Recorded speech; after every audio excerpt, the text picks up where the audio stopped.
Pemanggil Genius Academy Necromancer. Bab 10. Kerugian ketiga. Pemanggilan lemah dalam pertempuran melawan para pendeta. Kali ini, Simon juga harus terbelalak. Perselisihan dengan pihak Priest telah menjadi masalah paling sensitif bagi mahasiswa akhir-akhir ini, dan sejauh ini semua profesor telah mengajukan banding dengan kekuatan di bidang ini. Namun Harun justru sebaliknya. Aku sudah mengatakannya seperti ini, tapi tepatnya, studi tentang pemanggilan tidak cocok untuk perang modern itu sendiri. Petik 2, petik 2. Saat pemanggilan bisa memainkan peran aktif adalah perang habis-habisan. Ketika puluhan ribu orang bertabrakan dalam pertempuran skala besar, pemanggil akan menerima persediaan material yang tak terbatas untuk memanggil undet. Namun, pertempuran saat ini di mana gencatan senjata telah ditandatangani berbentuk perang kecil melawan pendeta yang sedang menjalankan misi. Ini adalah tren yang tak terhindarkan di mana sihir kutukan atau necromantik di mana kamu dapat melakukan pukulan dan lari cepat menjadi populer. Meskipun dia mengatakan, dengan kata lain, bahwa jurusannya sudah ketinggalan zaman, Aaron tidak memiliki emosi. Dan benar juga kalau sihir pemanggilan lemah terhadap Priest. Bayangkan saja pasukan undet yang kamu habiskan dengan banyak uang dan tenaga untuk dihancurkan hanya dengan satu mantra suci yang diucapkan oleh para pendeta. Awalnya kamu berada pada posisi yang kurang menguntungkan. Aaron meletakkan kapurnya dan menoleh ke arah murid-muridnya. Selain ini, ada banyak kerugian yang belum aku sebutkan, tapi keputusan ada di tangan kamu. Saat itu, seseorang mengangkat tangan. Itu adalah siswa yang sama yang pertama kali menyampaikan kutukan di kelas. Aku Jamie Victoria, aku ingin tahu keuntungan dari pemanggilan. Profesor lain mungkin merasa terpuji jika memiliki murid yang membantu mereka mengajukan banding seperti ini, namun tidak demikian halnya dengan Aaron. Aku tidak ingat pernah mengizinkan pertanyaan. Jamie merasakan bulu kuduk merinding di sekujur tubuhnya. Siswa santai lainnya terlambat sadar dan memperbaiki postur tubuh mereka juga. Aku minta maaf. Jamie menundukkan kepalanya. Namun karena Aaron adalah seorang profesor, dia mempunyai kewajiban untuk menjawab pertanyaan murid-muridnya.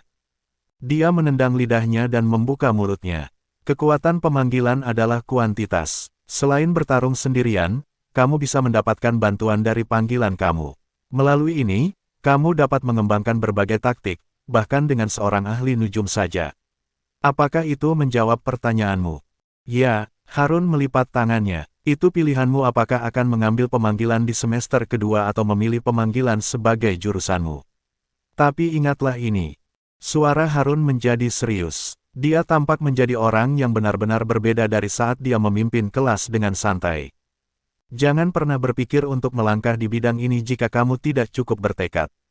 Aaron benar-benar berbeda dari profesor lainnya. Aku beritahukan kepada kamu bahwa kamu tidak boleh berpikir untuk mengambil jurusan studi ini dengan pola pikir yang lembut di mana kamu akan frustrasi, mengeluh, merasa malu, dan akhirnya meminta konseling untuk berpindah mata kuliah setelah tahun kedua kamu. Cara Aaron melontarkan kata-katanya terdengar seperti dia juga memiliki kebencian yang mendalam. Para asisten Aaron yang berdiri di belakangnya juga menghela nafas pelan. Apalagi jika ada yang ingin mengambil jurusan summoning untuk bertahan hidup karena rendahnya persaingan. Aku akan mengusir mereka dengan tanganku sendiri. Itu saja.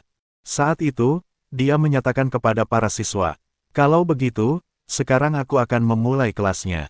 Ketika Aaron kembali dengan suara mengantuknya dan memberi isyarat, para asisten bergerak cepat dan meletakkan set kerangka itu di meja siswa. Simon menghela nafas dan melihat kerangka yang diletakkan di atas meja. Potongan tulang disortir di dalam kotak. Dia memperhatikan bahwa, setelah diperiksa lebih dekat, angka-angka terukir di tulang. Apa yang kalian miliki di sana adalah tulang belulang, manusia tikus pulau. Mereka memiliki struktur kerangka yang mirip dengan manusia tetapi lebih sederhana dan murah. Kebanyakan pemula yang mempelajari pemanggilan memulai dengan yang ini. Asisten pemanggil menempelkan kertas yang berisi rincian struktur tulang dan nomor manusia tikus pulau. Kami akan mulai. Keluarkan nomor 1, tengkoraknya. Simon dan para siswa mengangkat tengkorak itu, gugup, dan meletakkannya di atas meja. Beberapa gadis menyipitkan mata sedikit seolah itu menjijikkan, tapi tidak lebih. Tidak ada keraguan dalam cara mereka menanganinya, seperti yang diharapkan dari gadis-gadis yang memasuki Kizen. Tengkoraknya sudah dirakit sebelumnya. Ada bagian di mana kamu bisa meletakkan tanganmu di bagian bawah dan ada bingkai pelurus lingkaran sihir di dalam tengkorak. Semuanya letakkan tanganmu di atasnya dan buat lingkaran sihir itu. Itu benar, itu memiliki struktur yang mirip dengan alat pelurusan lingkaran sihir untuk kelas kutukan pertama, hanya saja itu diukir langsung pada tengkoraknya. Simon meremas jet hitam dan membiarkannya mengalir melalui bingkai penyearah lingkaran sihir. Baiklah. Aku sekarang sudah cukup terbiasa menggunakan alat perbaikan. Dan ketika lingkaran sihirnya selesai, kiyah, wah, jeritan para siswa terdengar dari mana-mana. Ketika lingkaran sihir selesai, tengkorak itu tiba-tiba hidup, rahangnya meletus dan mengeluarkan bunyi klik. Satu demi satu, siswa dengan tengkorak di tangan melemparkannya karena terkejut atau jatuh dari kursi karena terkejut. Bahkan Rick, yang duduk di sebelah Simon, terengah-engah dengan tangan di dada. Tadinya aku akan mengatakan bahwa ketika lingkaran sihir selesai, undet akan mulai bergerak, jadi jangan kaget. Tapi sepertinya aku sedikit terlambat. Ucap Aaron sambil tersenyum nakal. Beberapa siswa memandangnya dengan tatapan kesal, tetapi mereka tidak berani mengeluh. Sementara itu, Simon juga menyelesaikan lingkaran sihir tengkoraknya. Tengkorak itu kemudian muncul di sekeliling meja seolah-olah hidup. Diam. Simon mengambil tengkorak yang akan jatuh dari meja dan meletakkannya di atas meja. Kemudian, undet itu bersikap seolah-olah memahami kata-kata Simon. Simon, apakah kamu sudah terbiasa dengan ini? Rick yang duduk di sebelahnya merasa jijik, seolah dia tidak ingin menyentuh mayat hidup itu.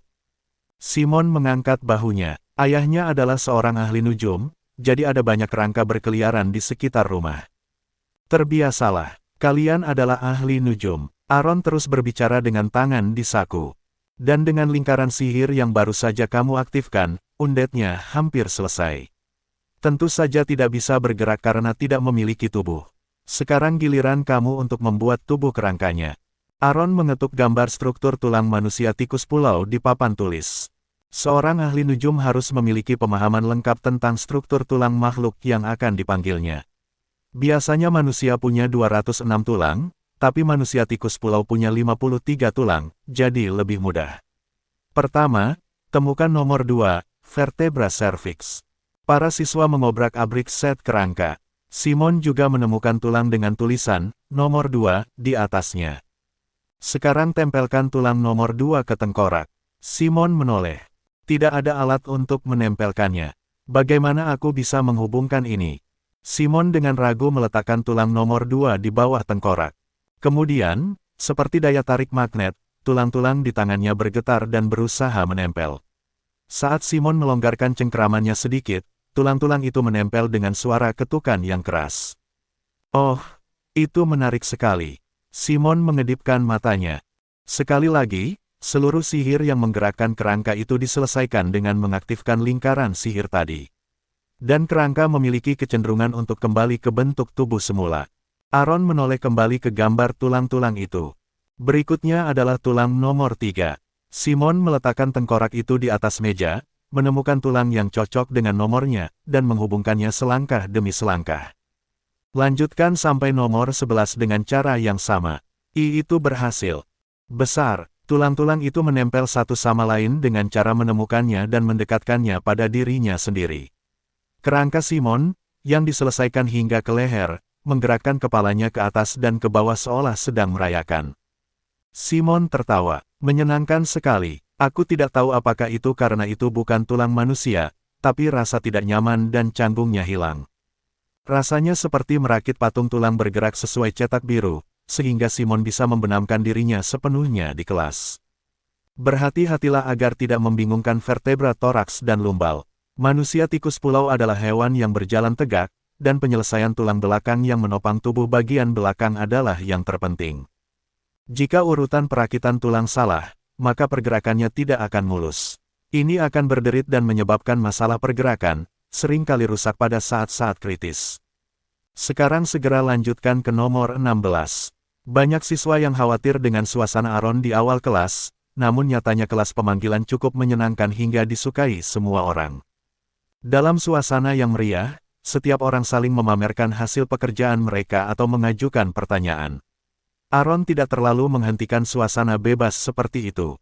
Kita hampir selesai. Lanjutkan ke nomor 53. Bagi yang terjebak, angkat tangan. Profesor, aku tidak bisa memasangkan kakiku di sini. Wah, Profesor, tengkorakku terus kabur. Simon berhasil membuat kerangka itu sekaligus tanpa trial and error.